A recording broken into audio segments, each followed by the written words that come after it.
back to Yoga Basics in 5. These are quick instructional videos, how-tos about certain yoga poses so that you can feel more comfortable in a longer lesson, or just have these little tweaks to help support your wellness and body alignment and comfort. So today we'll be doing something very important about neck posture and alignment. So as I learned from my yoga teacher, I'm a certified yoga teacher. I did a 200-hour course, and I was taught by my much more experienced yoga teacher that this is the pose we're in a lot of the day when we're working on the computer, right? The slouch here, and even the slouch here. And we'll be working on the neck, the cervical spine, and thoracic spine today, the upper two parts of the spine. And so this does all kinds of things that we're going to correct. So the opposite of this is if you turn your head all the way to one side and then place your hand on the right back of your head, in this case for a little resistance, then I'm going to push my head into my hand like that. And now I am flexing the muscles along the right side of my neck that are normally that are kind of elongated in this slouch pose.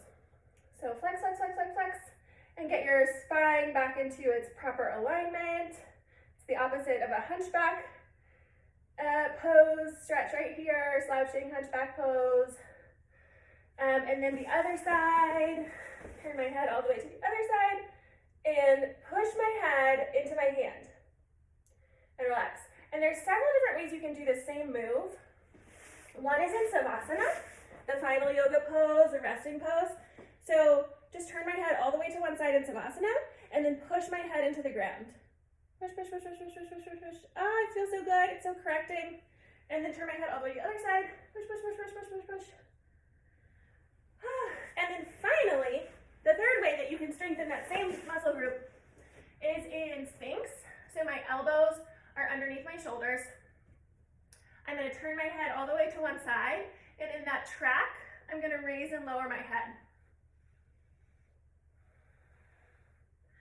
And this is the same group of muscles in those earlier two exercises. Turn my head all the way to the left, and in that track, raise and lower my head.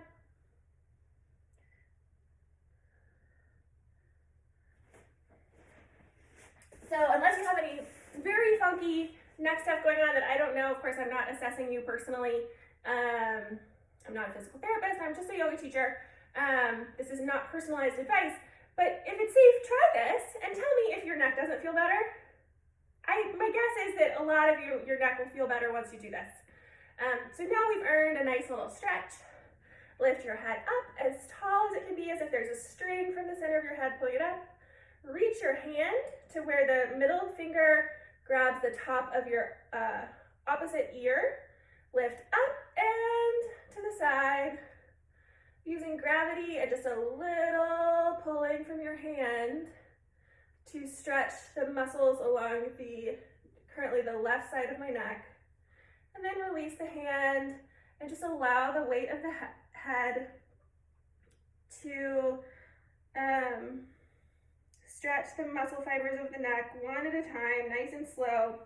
We're only going to do a half circle. When you get to the other side, stop and come back to center. Other side. String lifts up from the center of your head. There's a nice distance between your bottom of your ears and your shoulders. Your shoulders aren't crunched up like this. Relax your shoulders. String pulls the head up. Reach the left hand to the top of the opposite ear, the right ear. Lift up and to the side. Allow gravity to do most of the work, but there's a little pulling with the hand for a little extra stretch. Release the hand and allow the weight of gravity to pull the head around in a half circle. We don't go to the back, just side, front, side. When you get to the other side, stop and come back up to center. And that concludes today's Yoga Basics in 5 about healthy postural alignment, a neck flex, and stretch. Namaste.